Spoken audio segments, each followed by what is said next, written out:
So now that Superman and Lois Season 2 is over, I thought it was a perfect time to rank all of the second seasons of the DC TV Arrowverse. I'm going to still call this the Arrowverse because the Arrowverse doesn't just mean Earth Prime. The Arrowverse to me means like Stargirl, which is Earth 2, and then now I guess Superman and Lois as well. But I did one of these last year. When I did it, Stargirl Season 2 wasn't out yet, so this one's kind of an updated one with both Superman and Lois and Stargirl. My opinion has changed heavily on one season, but on the rest of them it has stayed completely the same. Now I should mention that other than Arrow, Flash and Legends second seasons, I haven't seen a lot of these seasons more than once. Or at least a lot of parts of these seasons more than once. I've rewatched a lot of Stargirl Season 2, and Supergirl Season 2 I've rewatched a lot of bits of, but overall, like a lot of these seasons, I am very kind of forgetful on. I am planning on doing a big rewatch of the entire Arrowverse at some point, and there'll be a bunch more rankings when that happens. So it is possible some of these opinions will change, but for the most part, I think I'm pretty kind of, yeah, this is what I think of these seasons. So anyway, let's get into it. In 8th place, I have Black Lightning Season 2. So, completely honest, the reason why this season is here is because it's the one season on this list that I cannot remember a whole lot from. I think in comparison to the other seasons on this list, I'm drawing a lot of blanks for this season. But what I do remember is that this was, for me, the weakest season of the whole show. I think Season 4 of the show is also a bit weak, but Season 2 is definitely, in comparison to Season 1 and 3, not up to the standard that the show had set for itself. I think that a lot of this season is just a little bit kind of boring, doesn't feel like it goes anywhere. The Painkiller stuff is great, a lot of the Jefferson stuff is great, but overall I just don't remember kind of liking this season as much. Now again, I need to rewatch it for sure, but I think in comparison to seasons 1 and 3, I can remember so much from those seasons, whereas I can remember barely anything from season 2, which probably speaks that it wasn't a season that left much of an impact on me. In 7th place, I have Supergirl Season 2.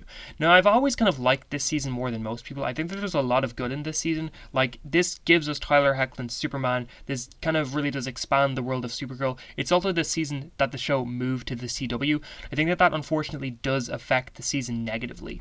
I think that it being on the CW is noticeable from the first episode, that it feels like the show has dropped down in quality a little bit. The show doesn't feel like it has the budget, or that it's as big and as expansive as it did in season 1. Not to say that season 1 looked amazing or anything, but I think that season 1 is noticeably looks a lot different than the following seasons of the show.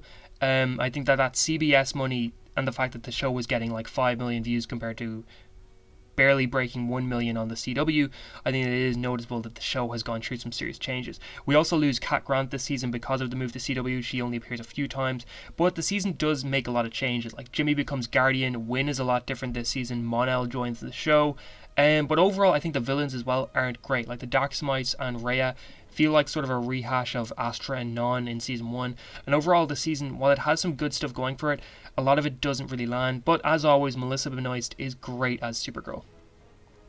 In 6th place, I have Batwoman Season 2. Now, this is a season that my opinion has changed on a little bit, mainly because the show has gotten cancelled. Batwoman got cancelled after Season 3, and I feel like a lot of stuff set up in Season 2 now just doesn't go anywhere, and we were expecting it to be picked up in later seasons of the show. Now, the next season on this list, I am going back and forth between which I prefer, but honestly, I think Batwoman Season 2 I'm putting here just because of the fact that now that the show has been cancelled, a lot of this doesn't go anywhere.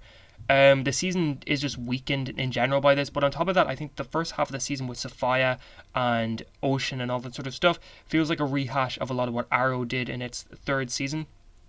And so that makes it feel a little less impactful.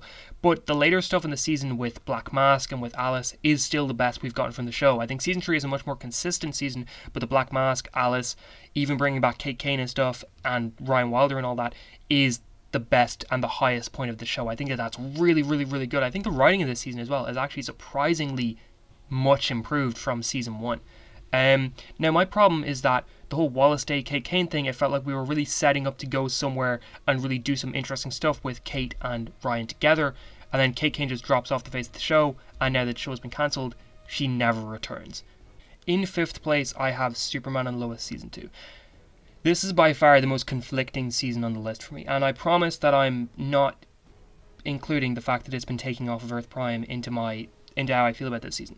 I'm thinking of the season just based on the episodes itself and the writing of the season and everything. But Superman and Lois Season 2 I thought was a huge downgrade from Season 1.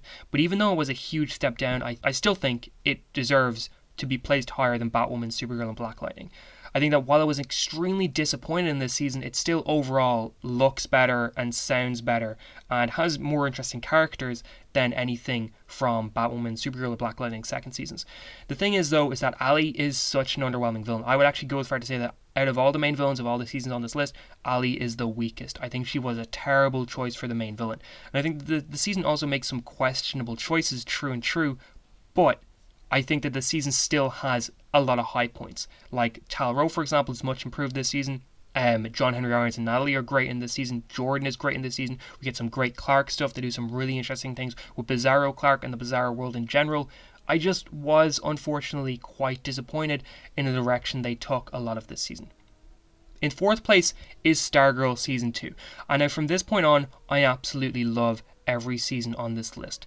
I think Stargirl Season 2 is unfortunately a tiny bit lower than Season 1, but I absolutely loved the dark tone and where they took Season 2 of the show. Season 2 is very character focused, and I think that was a great choice to really delve into the characters, because while Season 1 was great, I think that the characters are unfortunately a slight weak point, but they're all improved in such a way in Season 2 that I think the show is going to be so strong going into Season 3, because now we have both the improved characters as well as the new characters coming in, and it just overall was a really enjoyable season. It did feel a little bit like it had been affected by the pandemic, because there were a lot of kind of less sort of huge shots or less loads of characters on screen at one sort of thing that Season 1 had. Like Season 1 felt like a huge kind of high budget HBO show almost. Season 2 feels like it has the budget decreased, and I did kind of point this out a few times when the season was airing, that it felt like a much smaller scale season, but I think overall that is because of the pandemic really affecting what they could do.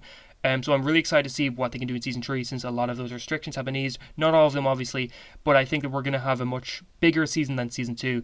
And yeah, this season, I just really loved it. I really enjoyed it. I can't wait for Season 3. In third place, I have Legends of Tomorrow Season 2. This is the one season of Legends of Tomorrow that I was absolutely obsessed with the show. I think they did everything right this season. They had some of the best villains in the Arrowverse, which was the genius choice of bringing in villains from across the other shows and putting them in the Legion of Doom, which is something I'm very annoyed they didn't do later on in the show. I think they should have kept using villains from other shows, because they would have gotten a chance to flesh out our villains and also make connections.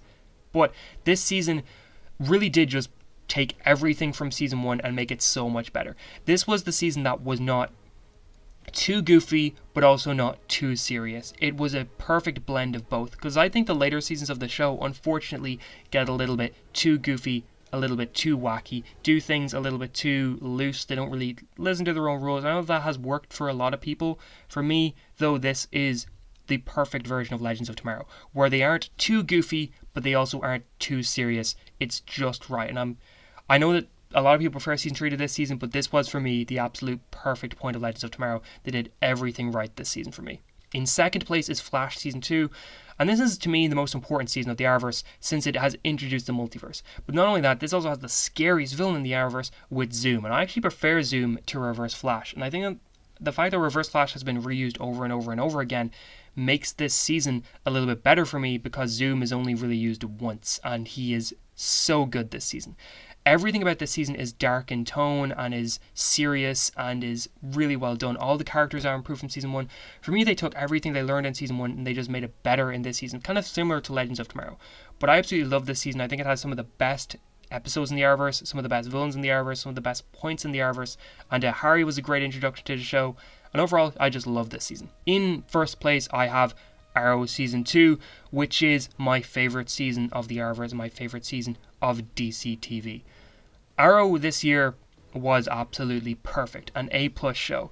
Season 1 was already great, but Season 2 is just that much better. Deathstroke and Slade is such a personal villain to Oliver, and the fact that he'd been set up throughout Season 1 as this kind of brother and as this almost ally to Oliver, just to take that all away, is so depressing. It really reminds me of like Lex Luthor in Smallville, where he's set up alongside Clark as being brothers and being allies, and then you just take that all away. This is also the season where Oliver really transitions into becoming a hero and not just some vigilante guy. We also get introduction to superpowers for the first time in the Arrowverse. We get our introduction to Barry Allen, and a Team Arrow really starts to come together in this season. there's just so much that happens this season, and it really does open the door for the wider Arrowverse, and eventually open the door for the rest of Arrow.